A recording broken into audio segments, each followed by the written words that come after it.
Muy buenos días, bienvenidos a Postdata. Es jueves 16 de octubre y estas son las noticias. Por unanimidad, la Suprema Corte de Justicia de la Nación rechazó disminuir la sentencia impuesta a Diego Uric Mañón Melgoza por el feminicidio de la maestra Jessica González Villaseñor. Ministros reprocharon la falta de perspectiva de género y de protección a las víctimas de magistrados michoacanos que pretendían bajar su condena a 42 años y 6 meses de prisión. El Tribunal de Justicia del Estado aseguró que acatará la determinación de la Corte y una vez que el caso esté en manos de una nueva sala unitaria, su titular emitirá una nueva sentencia. Con piedras, palos y hasta un vehículo, normalistas destrozaron instalaciones del Poder Judicial de Michoacán, mobiliario urbano y establecimientos comerciales de todo tipo en Morelia, al conmemorar 13 años del desalojo policial en la Normal de Tiripetío. La secretaria de Educación, Gabriela Molina Aguilar, denunció que al menos 800 trabajadores recién contratados no recibieron su quincena debido a la toma de la dependencia, que también afecta a todos los servicios que se prestan. Integrantes de la Delegación Administrativa Democrática señalaron que tomaron las instalaciones de la Secretaría de Educación desde el jueves 9 de octubre, ante el incumplimiento de un pliego petitorio que entregaron hace 3 meses. Aclararon que no hay restricciones para el ingreso del personal que paga la nómina. Tras las protestas de los últimos días, el líder de Morena en Michoacán, Jesús Mora González, denunció que algunos movimientos podrían estar respaldados por intereses políticos que buscan desestabilizar al Estado. El Congreso de Michoacán aprobó diversas reformas a la Constitución para disminuir de 21 a 18 años la edad mínima para ocupar una diputación local, con el fin de armonizar la norma con la federal y eliminar una barrera de discriminación que existía para los jóvenes.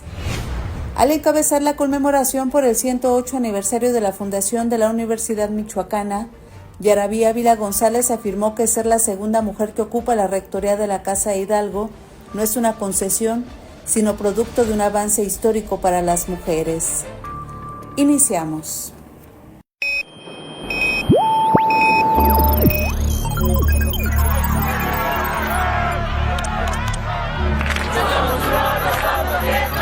America will again. Alerta. ¡Urgente! ¡Que renuncie el presidente! Vox FM presenta Postdata, periodismo responsable. Postdata con Carlos Monge. Comenzamos.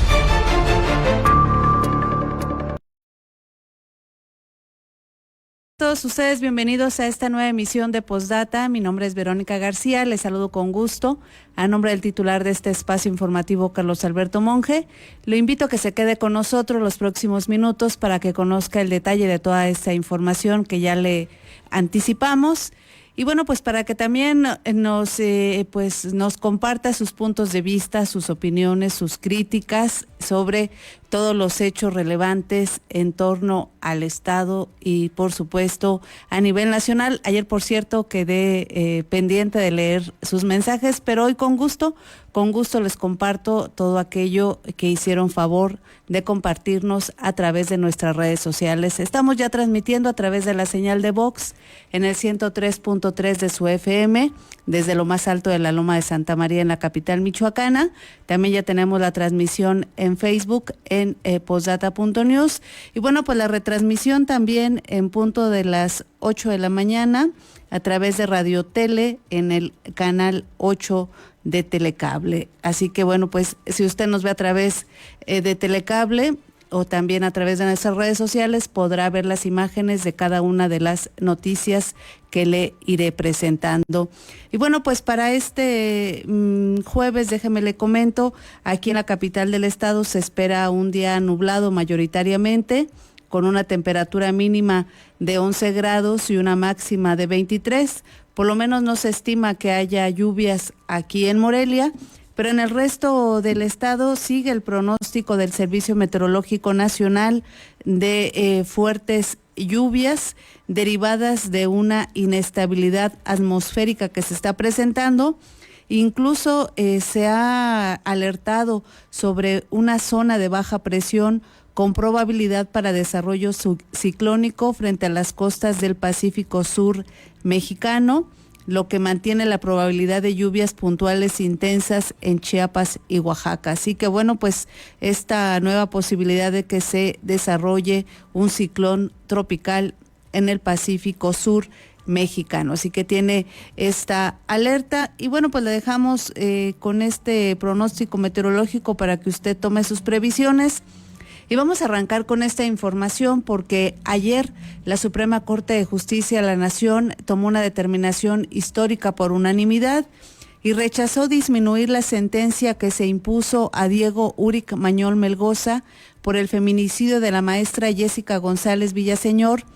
Ministros y ministras reprocharon la falta de perspectiva de género y la protección a las víctimas de magistrados michoacanos que pretendían bajar la condena a Diego Uric a 42 años y 6 meses de prisión. El argumento en Michoacán fue que Diego, al momento de cometer el feminicidio de la joven maestra Jessica, era muy joven en ese tiempo, imagínese, apenas él tenía 18 años, pues los magistrados señalan que él tenía o tiene su derecho a la reinserción social y por ese motivo pretendían bajar la sentencia. Los ministros señalan que esto fue erróneo, que hubo una interpretación, pues sin perspectiva de género y sin respeto a las víctimas indirectas de parte de los michoacanos.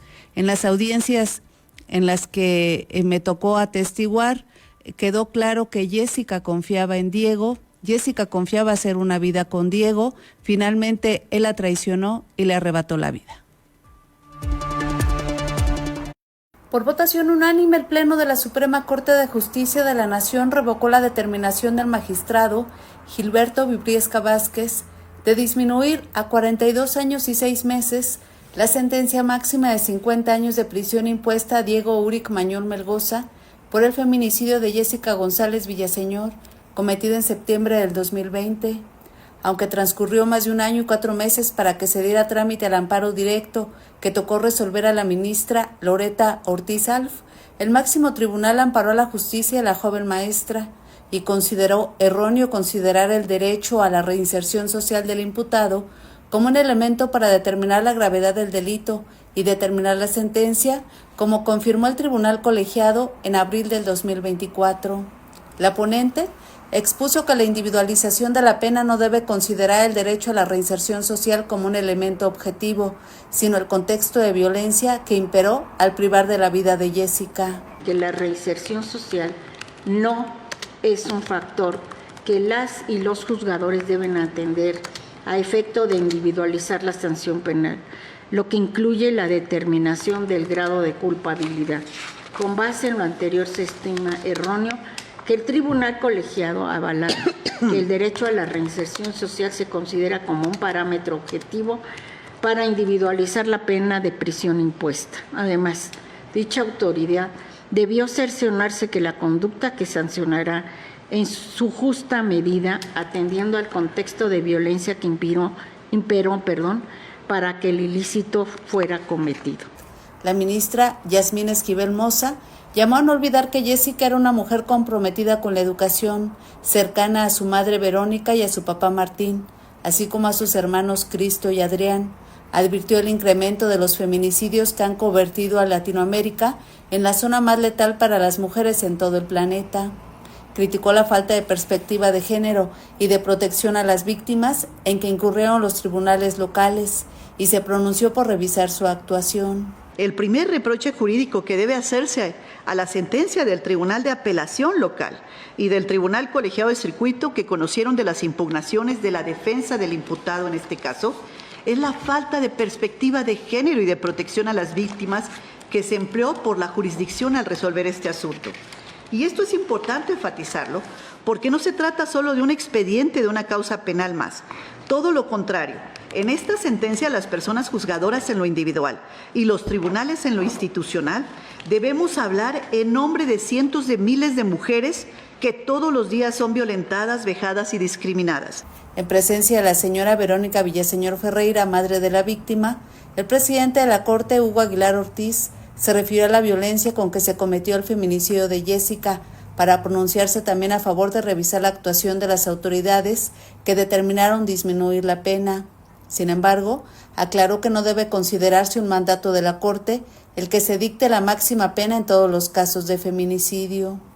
Y que no se lea como un mandato también de la Corte de que en todos los casos se tenga que poner la pena máxima o de suyo ir hacia las agravantes o la penalidad mayor que establece el legislador. En este caso hay demasiadas circunstancias y elementos de prueba que pueden sustentar una pena distinta a la que se estableció en la resolución que se impugna, y creo que las circunstancias lo ameritan. De una u otra manera, la Corte también está llamada a contribuir con el esfuerzo que hacen las autoridades de procuración y de administración de justicia en las entidades federativas. A partir de la resolución judicial, la Suprema Corte ordenó emitir una nueva sentencia que cumpla con los criterios constitucionales y con el principio de proporcionalidad en casos de violencia feminicida. El amparo directo fue elaborado por Lorena Bedoya Ponce, quien fue asesora victimal de la familia de Jessica a lo largo de todo el proceso judicial, mientras que el pasado 17 de septiembre, el fiscal Carlos Torres Piña y el presidente de la Comisión Estatal de Derechos Humanos, Josué Mejía Pineda, presentaron un amicus curiae para exigir a la Corte no minimizar la gravedad del feminicidio. Con la edición de Víctor Jaramillo, reportó para Postdata Verónica García. Sin lugar a dudas, histórica la resolución que tiene la Suprema Corte de Justicia de la Nación, que sienta como precedente el que no se tome en cuenta el derecho a la reinserción social que tienen los imputados para determinar la sentencia que se les impondrá, sino las circunstancias de violencia y otras agravantes que haya en torno a un delito. Esa es la importancia de esta resolución. Una resolución unánime en la que todos los ministros y ministras de la Corte se pronunciaron al respecto. Pero déjame decirle que no están libres de culpa, porque este amparo directo se había promovido desde hace ya más de 1 año y 5 meses. No había ninguna respuesta de la Suprema Corte. La ministra ponente, Loreta Ortiz Alf, pues se fue de candidata para ser reelecta como ministra, y mientras tanto las víctimas indirectas, la familia, la señora Verónica, el señor Martín, los hermanos de Jessica, Cristo y Adrián, pues tuvieron que mantenerse durante todos estos meses firmes en esta determinación, porque la Suprema Corte no le apuraba el resolver este tema. Finalmente esperaron a tomar posesión y tomar resolución de este caso. Afortunadamente se toma en este sentido y se evita que un feminicida que actuó con tal violencia, pues salga antes a la sociedad y pueda hacer de nuevo algún perjuicio. Así que ahora hay que esperar a que regrese a los tribunales a Michoacán y se vuelva a dictar una nueva sentencia. Y entrevistado aquí en Morelia, el papá de Jessica, el señor Martín González, consideró que la resolución de la Suprema Corte de Justicia es un regalo de cumpleaños para su hija, que el pasado martes habría cumplido, imagínense, 26 años de edad.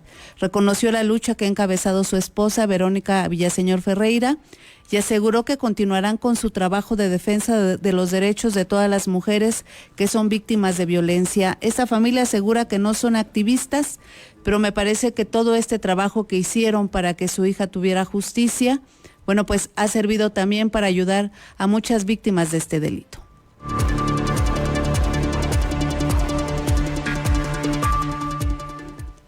En unos momentos más le vamos a presentar lo que nos comentaba ayer aquí en Morelia el señor Martín González, quien junto con su esposa Verónica, han encabezado toda esta lucha legal, todo este tema que tuvo que iniciar en septiembre del 2020, un 20 de septiembre que desaparece su hija Jessica. Comienza una lucha, férrea para encontrarla con vida. Lamentablemente, cuando la localizan, Jessica estaba en un paraje desierto, estaba semidesnuda, desafortunadamente. Se digamos que en pláticas con algunos amigos de Diego se conoció que él había sido la última persona que había visto con vida a Jessica. Se logra que se dicte la orden de aprehensión y bueno, pues Diego prácticamente ya volaba para salir del país. De hecho, se le detiene en Guadalajara y ahí es que se le obliga a regresar y enfrentar la justicia. Vamos a escuchar las palabras del señor Martín. Híjole, estamos muy contentos. Ayer fue su cumpleaños y yo creo que fue un regalo para ella y estamos muy felices. Es un esfuerzo grandísimo que hemos venido haciendo y pues ahí está en la situación. Vero algún día le dijo a este fulano, te voy a hacer pagar y vas a pagar y está pagando. Y eso no para aquí, vamos a hacer lo más posible que se pueda de que se cumpla lo que le hizo a mi hija. Y estoy muy agradecido por el esfuerzo que está haciendo Vero en lo personal. Yo la admiro mucho como persona y claro está que tiene todo mi apoyo y gracias a Dios estamos bien los cuatro. Es un orgullo para nosotros seguir continuando esta lucha que ya se cumplió 5 años, 1 mes y vamos a seguir hasta no parar por todo lo que se ha hecho y aparte de eso va por todas las mujeres, va por todo, no más por 10.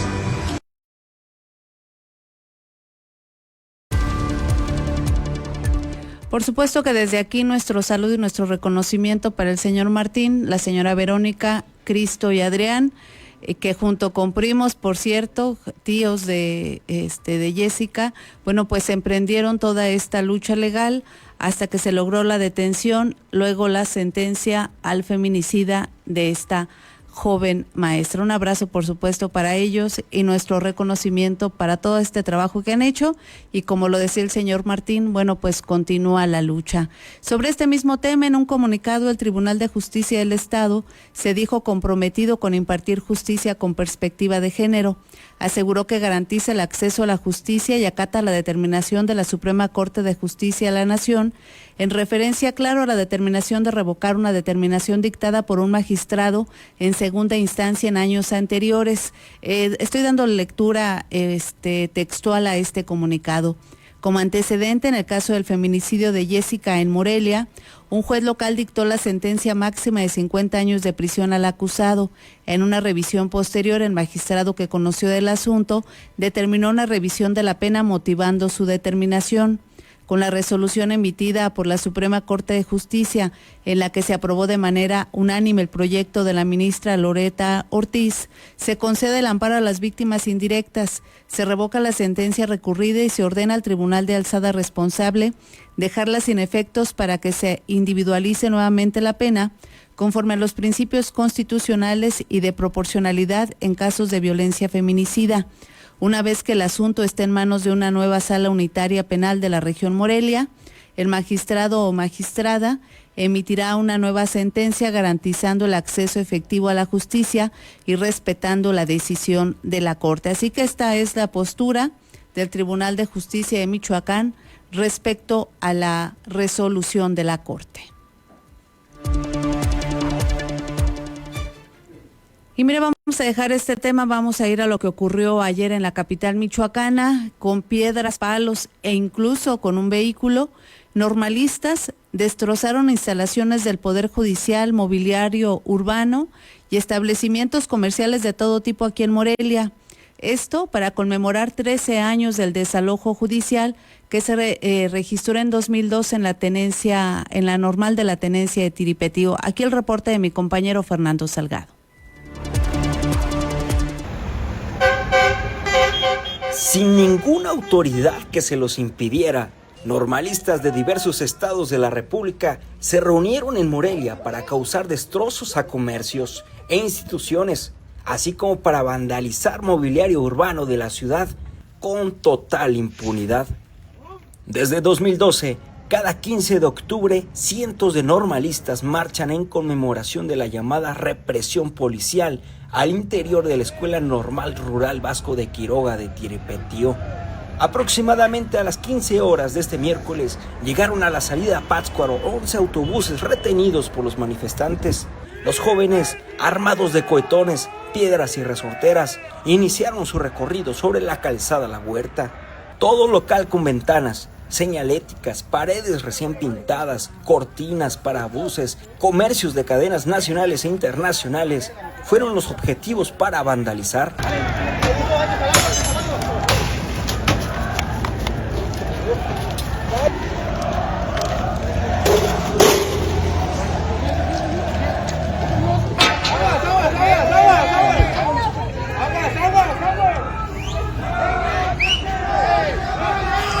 ¡Ey!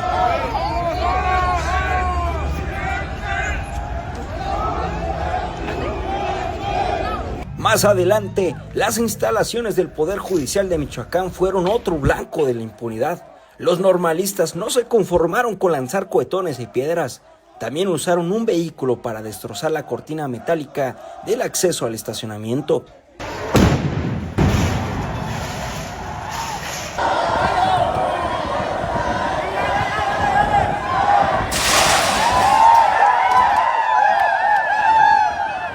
El contingente siguió su paso hasta Palacio de Gobierno, donde siguió la muestra de vandalismo sin nadie ni nada que se los impidiera. En entrevista, los voceros del movimiento se deslindaron de lo que denominaron un grupo de choque, que se sumó a la manifestación para hacer destrozos.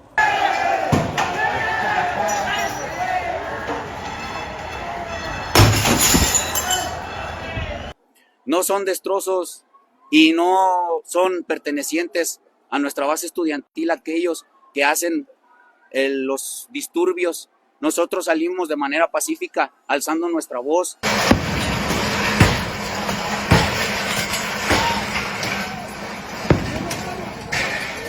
Los normalistas realizaron un mitin político para exigir la liberación de Eder Israel Aparicio Bracamontes, quien es señalado por la Fiscalía del Michoacán como implicado en el asesinato de un joven en la Normal de Tiripetío.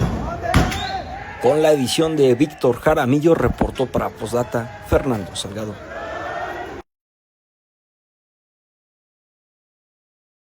Un hecho lamentable por donde usted lo vea. En primer término, ni una sola autoridad, ni un solo policía que estuviera resguardando las instalaciones de las de las oficinas gubernamentales. Ahí usted apreció cómo en el Tribunal de Justicia del Estado, en el acceso a uno de los estacionamientos, prácticamente incrustaron un vehículo particular.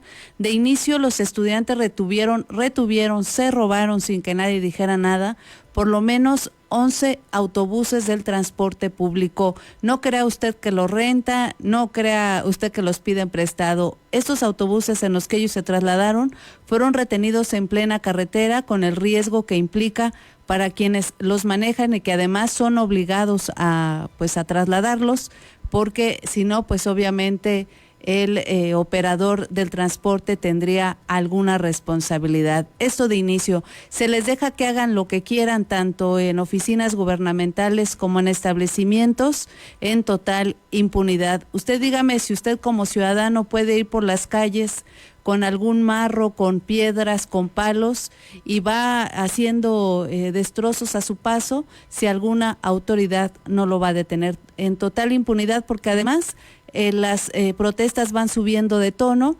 Inicialmente se hacían algunas pintas, luego se aventaban algunas piedras, luego se lanzan cuetones. Bueno, pues ahora también ya lanzaron, incrustaron un vehículo en oficinas gubernamentales sin que nadie dijera nada. Y no dijeron nada en el momento de los hechos, pero tampoco hay un pronunciamiento oficial sobre este tema. Total impunidad para los normalistas aquí en Michoacán, y es válida esta exigencia que ellos tienen respecto a que se clarifique la situación legal de su compañero, que es acusado como de presunto responsable de un homicidio. No tendría nada de malo que ellos exigieran de alguna manera que tuvieran alguna respuesta, pero no de esta manera, en la que quienes son afectados son los ciudadanos y en las que se les permite que cometan todo tipo de delitos sin que nadie diga nada. Y bueno, pues vamos a ver si hay algún pronunciamiento al respecto sobre este tema en alguna entrevista, porque por lo menos en redes sociales o en algún boletín no hubo nada sobre este tema. Y mira, sobre otros asuntos, la secretaria de Educación, Gabriela Molina Aguilar, respondió a la denuncia de egresados de las normales oficiales del Estado desde el 2022 a la fecha, quienes el lunes llamaron a la dependencia a su cargo a atender el rezago laboral que los licenciados en educación padecen con la falta de plazas base en los centros educativos, al señalar que existen cerca de 1,700 egresados sin estabilidad laboral. Explicó que de los cerca de 2,000 interinatos que existen, solo 425 se refieren a docentes y el resto son otro tipo de claves como trabajadores administrativos. Sobre la posibilidad de que haya entrega de plazas automáticas, como llamó el senador Raúl Morón Orozco el pasado lunes, dijo que la dependencia que encabeza solo atiende lo que establecieron en norma el expresidente Andrés Manuel López Obrador y la actual mandataria Claudia Sheinbaum Pardo. Hay que recordar que la reforma se dio hace 10 años, más de 10 años, y el presidente Andrés Manuel López Obrador y nuestra presidenta Claudia Sheinbaum Pardo mantienen la normatividad sobre el proceso de asignación de plazas y este se realiza conforme a la ley. Entonces, los listados ordenados se han respetado, son públicos, son transparentes y ahorita se aplican y se entregan códigos temporales. Depende mucho del número de egresados, de la vacancia, la contratación. Hoy lo que sí podemos decir es que con base al impacto de la natalidad en Michoacán se ha incrementado la demanda, por ejemplo, en secundaria, media superior y superior, y ha disminuido en preescolar y es una tendencia nacional.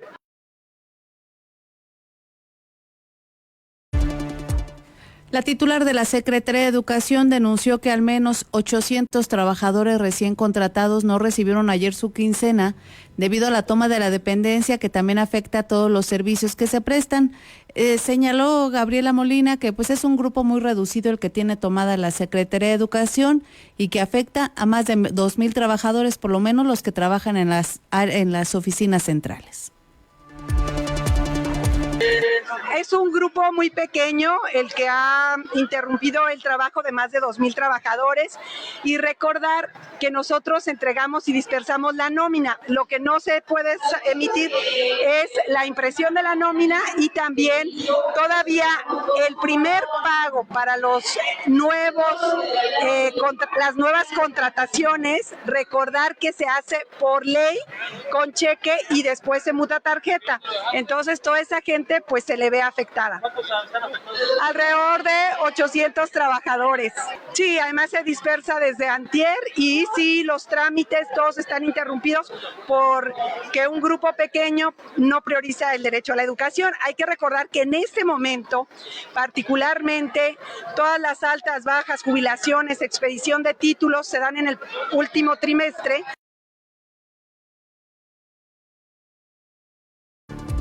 Sobre este tema hablaron también integrantes de la Delegación Administrativa Democrática, la conocida como D36 Democrática. Señalaron que tomaron las instalaciones de la Secretaría de Educación, imagínense, desde el pasado jueves de octubre, sin que hasta el momento tengan diálogo con ninguna autoridad. Señalaron que la toma se dio ante el incumplimiento de un pliego petitorio que entregaron hace ya 3 meses. Aclararon que no hay restricciones para el ingreso del personal que paga la nómina, por lo que consideraron que la falta de pago pues es más bien responsabilidad de la autoridad. Bueno, existe un pliego petitorio que se les entregó a las autoridades desde hace 3 meses, el cual estuvieron haciendo caso omiso de dar una respuesta. Inclusive invocamos al artículo 8º, donde tenemos el derecho de que nos contesten. Pues le invitamos a que venga y nos cuente. Usted aquí es testigo de una parte de los que estamos ahorita de guardia. No se trata de estar denostando a nadie. Yo sé que ella hace pues, su función, ¿no? Para que no se vea afectada, pero pues realmente que venga y nos cuente, a ver si son los 50. La reto a que venga, señora secretaria, a que nos cuente a ver si somos los 50 que usted dice que somos. Desde luego, las autoridades saben, así como los propios compañeros de pagos y nóminas, que las puertas siempre están abiertas. Ahí afuera están las pancartas donde nosotros estamos aclarando a los compañeros que han venido en demasía el día de hoy por su cheque, por la condición de su pago, y no hay las condiciones porque esto lo está generando directamente la autoridad, no nosotros como delegación.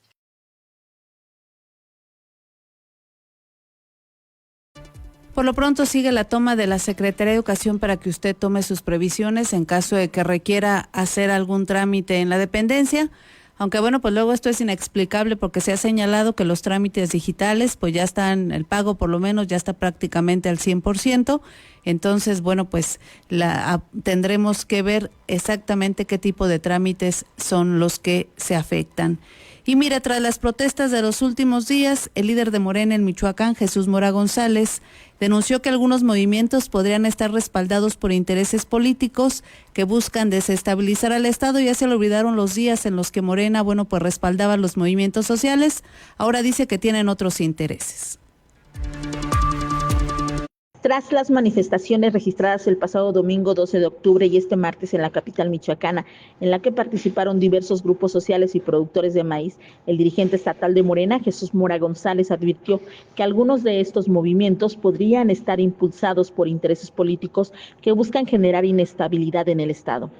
Durante la rueda de prensa semanal aseguró que su partido siempre ha respaldado el derecho a la libre manifestación, pero subrayó la necesidad de analizar el trasfondo de cada protesta. Y tenemos que revisar cuál es el trasfondo de cada una de ellas. Morena siempre se va a pronunciar a favor de la libre manifestación, siempre y cuando haya un tema que lo justifique. Luego hay personas o grupos organizados que lo único que buscan es desestabilizar al gobierno de Michoacán, y los tenemos bien identificados, ahí están focalizados. El morenista insistió en que el gobierno estatal mantiene canales abiertos de atención y diálogo con todos los sectores, por lo que consideró injustificado recurrir a acciones violentadas o provocaciones. Hay grupos que buscan en todo momento que le vaya mal a los gobiernos emanados de Morena, porque tienen tanta ambición de poder y algunos de no poder que son capaces de todo. Tenemos una oposición desarticulada, desorientada, derrotada, debilitada, algunos incluso al borde de la extinción política. O sea, están en la lona, y ante la falta de ideas y de un proyecto claro de nación, lo que les queda es la descalificación, la calumnia, la mentira y el engaño. En ese sentido, Mora recordó que los gobiernos de Morena no recurren a la represión, como dijo que ocurrió en el pasado con otros partidos. El dirigente estatal agregó que Morena continuará con su labor de organización interna y acompañamiento social, sin distraerse de su trabajo territorial, enfocado en la consolidación de comités seccionales y la reafiliación de militantes. Reportó para Postdata, América Juárez Navarro.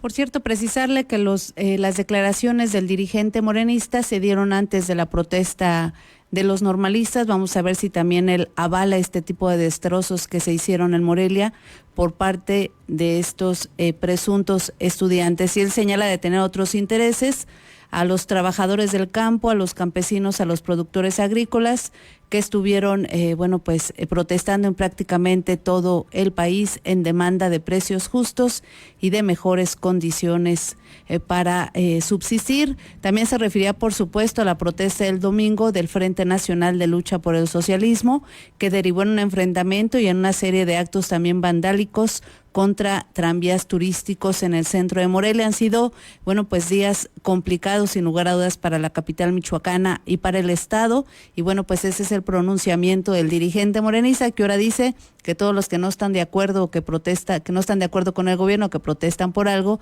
pues tienen otro interés. Vamos a cambiar de tema. El Congreso de Michoacán aprobó ayer diversas reformas a la Constitución del Estado para disminuir de 21 a solo 18 años la edad mínima para ocupar una diputación local, con el fin de armonizar la norma con la federal y eliminar, dijeron ellos, una barrera de discriminación que existía para los jóvenes. El Congreso del Estado aprobó la reforma a la Constitución local que reduce de 21 a 18 años la edad mínima requerida para ocupar una diputación, con el fin de armonizar la legislación michoacana con la Constitución federal y eliminar lo que legisladores calificaron como una barrera de discriminación hacia las juventudes. La diputada de Morena, Nayeli Pedraza Huerta, quien presentó la propuesta, destacó que con esta modificación se garantiza a los jóvenes el pleno ejercicio de sus derechos políticos y se corrige una diferencia que impedía su participación en la vida pública estatal. La Constitución de Michoacán se establecía como un criterio de requisito la edad de 21 años para poder ser diputado o diputada en Michoacán. En la Constitución Federal se redujo la edad para ser diputado federal de la edad que tenía a 18 años de edad. Por lo tanto, nuestra Constitución michoacana estaba vulnerando a los jóvenes, estaba discriminando a las juventudes que a partir de los 18 años pudieran ser diputados. Entonces, es una armonización, sí, federal y estatal, pero también habla con un respeto a los liderazgos juveniles, a la importancia de que no solo se le busque a los jóvenes cuando hay elecciones para que puedan emitir su voto en los distintos municipios, sino para que también puedan ser partícipes de este tema electoral. La legisladora subrayó que la edad no debe ser un impedimento para ejercer responsabilidades públicas y que la madurez no depende de los años, sino de las capacidades y compromiso de cada persona. Durante su intervención en tribuna, Pedraza Huerta sostuvo que la medida abona al fortalecimiento de los derechos humanos bajo una lógica progresiva y no discriminatoria, e insistió en que el Estado debe garantizar condiciones de igualdad para todos. Con esta reforma, los michoacanos podrían ser candidatos a diputaciones locales a partir de los 18 años, aunque la edad mínima para otros cargos como presidencias municipales o sindicaturas se mantiene en 21 años. Actualmente, solo en regiduría se permitía ocupar a los 18 años, ahora será también en diputaciones locales. Reportó para Postdata, América Juárez Navarro. Bueno, pues hay uno de los temas en los que ha avanzado el Congreso de Michoacán en la de disminuir a solo 18 años el de quienes pueden ocupar una diputación local. Actualmente estaba en 21 años y bueno, pues se tenía que armonizar con la Constitución Federal, que así lo señala, que usted tiene que tener 18 años para ocupar una diputación. Imagínese, se dice que se elimina una barrera de discriminación para los jóvenes. Bueno, pues ahí la determinación que toma el Congreso. Y con casi la mitad de las iniciativas sin dictaminar, el Congreso de Michoacán enfrenta un rezago legislativo que refleja falta de productividad y continuidad en el trabajo parlamentario. Así lo señaló el diputado de Morena, Juan Carlos Barragán Vélez, quien refirió que pese a que las comisiones deberían sesionar de manera regular, en la práctica su actividad se interrumpe durante los recesos, lo que prolonga la resolución de los asuntos públicos. De acuerdo con el informe de actividades del primer año legislativo, de las 795 iniciativas presentadas, solo 384 fueron dictaminadas, lo que representa menos del 50% de avance. Esto lo dijo al sostener que este retraso se acentúa por la forma en que opera el Congreso. El Pleno sesiona en 2 periodos ordinarios, del 15 de septiembre al 31 de diciembre, luego del 1 de febrero al 15 de julio, y deja casi 3 meses al año sin sesiones. En teoría, las comisiones dictaminadoras deberían aprovechar esos recesos para avanzar en los expedientes, pero ¿qué cree? Pues no. Falta una regulación interna que dé seguimiento institucional, ya que si fuera por los diputados, pues no lo hacen de manera voluntaria. Señala él que estos lapsos se han convertido en periodos muertos y expuso que la consecuencia es un rezago acumulado que limita la capacidad del Congreso para responder a las necesidades. Ante este panorama, Barragán Vélez presentó una iniciativa para obligar a las comisiones a sesionar al menos 4 veces por mes durante los recesos legislativos y que se publique un informe mensual de actividades que dé cuenta de su desempeño. No se trata de cifras frías.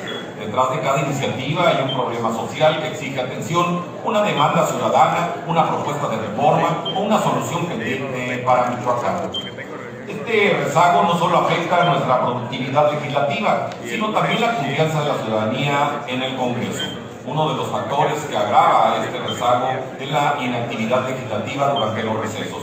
Durante estos periodos, cuando el Pleno no sesiona, las comisiones deberían aprovechar el tiempo para avanzar en los asuntos pendientes, pero la realidad es que muchas de ellas detienen su trabajo por completo. Esto genera una parálisis parcial del Congreso que puede extenderse por 3 o hasta 4 meses al año. De igual forma, el diputado local del Partido del Trabajo, Hugo Rangel Vargas, presentó iniciativa para que a partir del 2026 los usuarios de estos denominados scooters y vehículos de micromovilidad que se usan aquí en Michoacán también deban usar placas y, pues sus usuarios licencias para conducir como parte de una medida orientada a garantizar la seguridad de los peatones y usuarios de la vía pública. Aseguró que no es con fines recaudatorios. El legislador que presentó la propuesta junto con otros 5 legisladores explicó que la regulación busca dar certeza y protección a todos los ciudadanos. Añadió que el registro de estos vehículos permitirá identificar a conductores en caso de accidentes, recordando, un incidente del que él fue testigo hace poco tiempo. Lo que nosotros queremos con este dictamen es darle certeza tanto a los usuarios y conductores de este tipo de instrumentos de micromovilidad y electromovilidad, como a las personas que transitan y que utilizan la vía pública para hacer sus actividades cotidianas. El otro día, saliendo aquí de la sesión, fui al banco y me tocó ver una señora que iba saliendo distraída y por poquito la atropella uno de estos scooters que andan aquí por la banqueta. La hubieran atropellado y no hubiera habido forma de localizar al vehículo ni al tripulante. Entonces, esta ley lo que obliga es a que este tipo de vehículos se registren, a que porten una placa, a que su chofer tenga licencia para manejarlo. Entonces, esta práctica, este mecanismo de regulación de esta forma de transporte.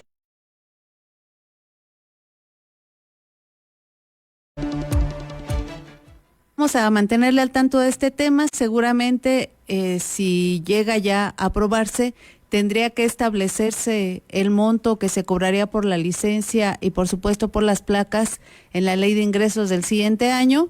Aún no lo presenta el Ejecutivo. La fecha límite es el 20 de noviembre y tendría que aprobarse antes del 31 de diciembre. Así que vamos a tener al tanto de este tema interesante por el tema de salud, el tema de seguridad de quien los maneja y también del resto de los vehículos, de las personas que tenemos que convivir, porque si usted se encuentra un scooter, va a muy baja velocidad, no es fácil que un vehículo frene cuando se lo topa de repente. Así que le tenemos al tanto.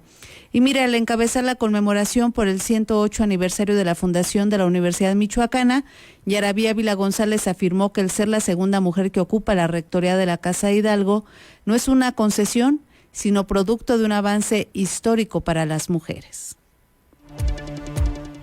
En el marco del 108 aniversario de la fundación de la Universidad Michoacana de San Nicolás de Hidalgo, la rectora Yarabí Ávila González afirmó que el hecho de que una mujer encabece la máxima casa de estudios en la entidad representa un acto de justicia y un avance histórico para las mujeres en los espacios de decisión.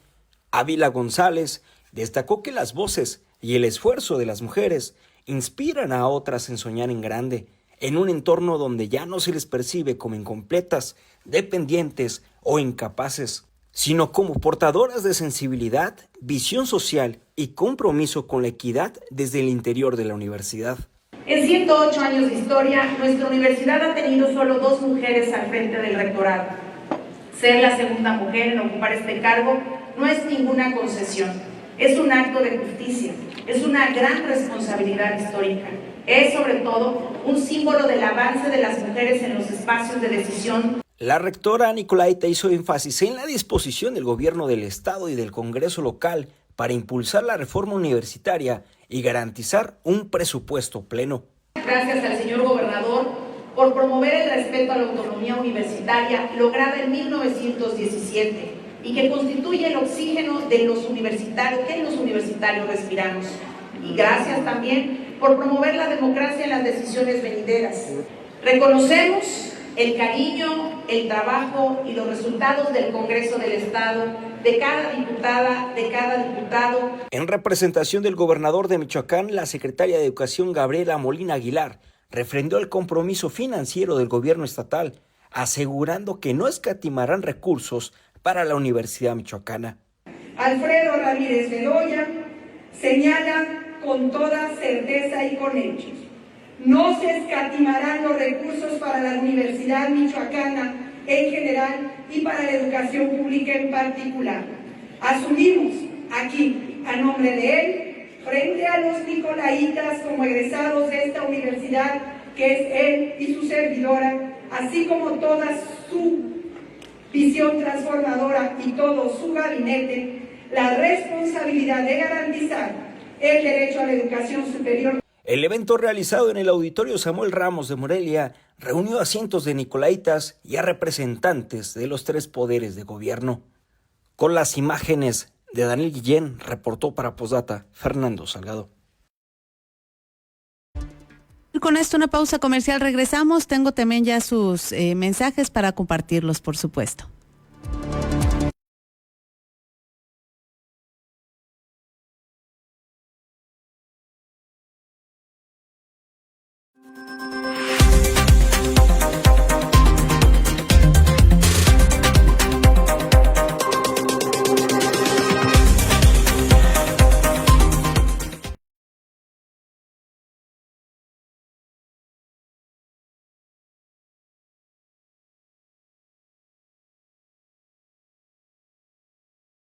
Beskid, asesoría profesional en seguros. Si necesitas proteger a tus seres más queridos, proyectar a futuro sin que nada te detenga o cuidar de tu patrimonio, estamos a tus órdenes en el número telefónico 4433 18 40 56 o bien en el correo electrónico armando@beskid.com. El licenciado Armando Dueñas Díaz, profesional en asesoría de seguros, espera su llamada.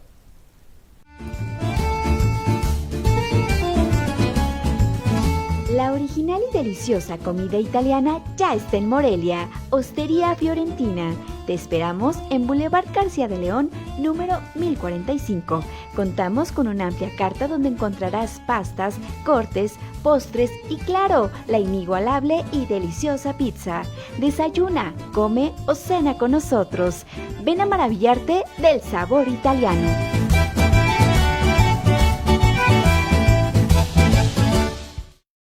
Tortas Acueducto el 32 y medio. No te quedes con el antojo. Deliciosas tortas de milanesa, queso de puerco, salchicha, jamón, hawaiana y cubana. O bien, una orden de milanesa.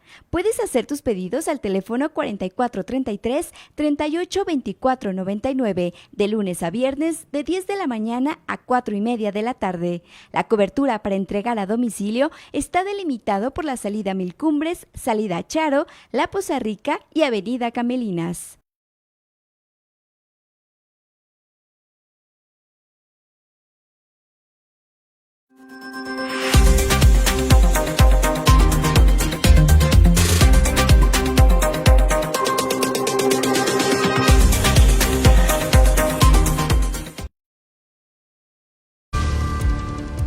Bueno, pues estamos de regreso ya con más información para todos ustedes. Vamos ahora con lo que ocurre en el ámbito de la seguridad, con nuestro compañero Marcos Morales, que encabeza todo el equipo de Red 113 y a quien siempre me da mucho gusto saludar. Marquitos, ¿cómo estás? Muy buenos días. Hola, ¿qué tal, Berito? Muy buenos días, un gusto el poder saludarte. En esta ocasión comenzaremos en Morelia. Y es que anoche se reportaron detonaciones de arma de fuego en la calle Santiago Tapia, ubicada en el centro de la capital. Se trató de un robo con violencia a una casa habitación. Esta vivienda es habitada por un médico y su esposa, ambos de la tercera edad. Ladrones con el rostro tapado aprovecharon que las personas estaban solas para perpetrar el delito. Un sujeto tocó la puerta de la cochera del inmueble, dijo que iba a entregar un paquete. Al abrir, el individuo entró junto con 3 de sus cómplices. Sometieron y golpearon al afectado, además lo encerraron en una habitación. Los zampones también amagaron con armas de fuego a la mujer del septuagenario y la metieron en otro cuarto. Después se apoderaron de 50,000 pesos en efectivo y 2 relojes valuados en 35,000 pesos. La alarma del inmueble se activó y los amantes de lo ajeno salieron rápidamente de la casa. El adulto mayor los persiguió, pero los delincuentes hicieron disparos al aire para intimidarlo y así lograron escapar con el botín. Por otro lado, pero también en Morelia, un hombre y su hija murieron en un aparatoso choque entre un auto y una camioneta, registrado sobre la avenida Francisco y Madero al poniente de la capital. El incidente también estuvo involucrado un camión de carga que se dio a la fuga. La tragedia ocurrió en la salida a Quiroga, a la altura del fraccionamiento Villas del Pedregal. a unos metros del puente Catrinas. Los ahora afinados respondían los nombres de Hugo P. y Diana Lorena P., de 49 y 25 años de edad respectivamente. Los fallecidos quedaron atrapados dentro de un Volkswagen Jetta de color blanco. En cuanto a la camioneta involucrada, corresponde a una Honda Odyssey de color gris oscuro, cuya conductora Berenice, de 45 años de edad, fue auxiliada por paramédicos y canalizada herida a un hospital. Se supo que el Jetta circulaba en el sentido de Morelia-Capula, cuando un camión de carga de color blanco lo impactó en la retaguardia y lo proyectó hacia los carriles opuestos, donde fue embestido por la Odyssey y el camión siguió con su camino. Mi querida Vero, es la información. Agradecida como siempre por tu reporte, Marquitos, buen día. Quedamos al pendiente, buen día. Buenos días. Bueno, pues es el reporte de Marcos Morales de la agencia Red 113, bueno, con estos hechos lamentables que ocurrieron ayer en Morelia. Doy lectura, por supuesto, a todos sus mensajes, sus comentarios. Voy a iniciar con las de hoy. Primero, Melchor Ornelas nos dice: buen día, Vero y amigos. Inicialmente satisfecho Carlos de sentirse bien cubierto, y al que tenemos bien descubierto es a nuestro Michoacán, mientras que unos hacen la tarea del turismo, otros hacen la acción de correrlo. El que me entendió, y el que no, mañana lo explico, es lo que dice Melchor Ornelas. Gracias, Melchor, claro que sí, yo creo que muchos te entendimos. Gerardo Méndez, buenos días, insisto en que el gobierno se faje los pantalones y le ponga un alto a esos delincuentes que se dicen estudiantes y comuneros, que se dejen de escudar en que no son represivos, que los metan a la cárcel por lo menos un año y que paguen los daños, aunque hagan paros y digan que violan sus derechos. Somos más los ciudadanos que estamos de acuerdo en que se ponga orden. Ya no puede uno salir al interior del estado por el temor de los bloqueos. Saludos, gracias a Gerardo. Lilia Rosales también nos saluda, muy buenos días, excelente jueves también para ti, Lilia. Verónica Sacristán, un gusto saludarla. Buen día, Vero, saludos para todos, excelente noticiero, bendiciones. Gracias, señora Verónica, un gusto saludarla. José Audiel Hernández Sánchez, buen día. El nivel de destrucción, violencia y vandalismo de los normalistas de Tiripetío, normalistas entre comillas, son un reflejo del nivel de complicidad, tolerancia y corrupción del gobierno morenista con ese y otros grupos que protestan por todo y exigen todo, los cuales son impulsados, manipulados y financiados por miembros del mismo partido que se pelean el poder internamente. Ya podemos imaginar quién es su padrino, que nuevamente pugnará por darles plazas automáticas, lo que nos espera. Gracias a José Audiel Hernández Sánchez.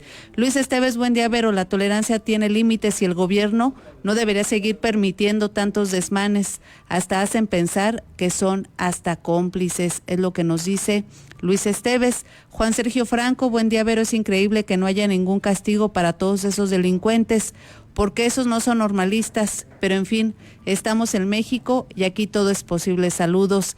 Calderón Sinaí nos dice: hoy no habrá nada de tomas en diferentes salidas de la ciudad. Sinaí, fíjate que inicialmente se nos había señalado que sí había alguna protesta de normalistas indígenas.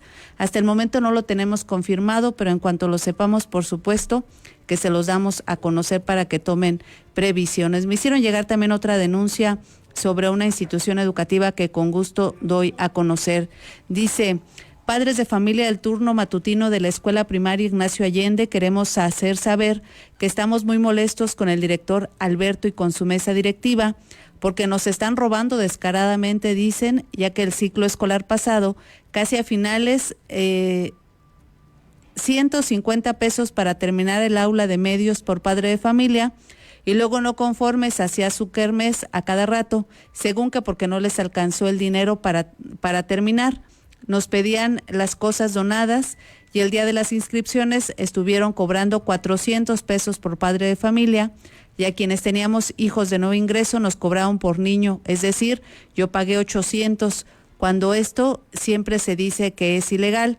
Ahora que comenzó el ciclo escolar ya serán 2 kermeses, que porque ya no tienen dinero, pues las señoras de la mesa directiva están cobrando un sueldo, o qué pasa. Queremos la destitución de toda esta mesa directiva y que cumpla, porque esas señoras dijeron que nos cobraban 400, porque ese año ya no pensaban realizar kermés y siguen haciéndolo, además de obligarnos a ir a comprar y vender. Para la autoridad decirle que esta escuela está en la calle Ponciano Arriaga 258, entre la calle Manuel Fernando Soto y José del Río, en la colonia José María Morelos. Esta es la denuncia. Y rápidamente los de ayer, Melchor Ornelas. nos señalaba, a ver, permítame tantito, que aquí se me cambió la transmisión para darle a conocer. Son nada más 3 mensajitos de ayer. A Susana Montoya, que nos saludara, muchas gracias, Susana, por tus saludos.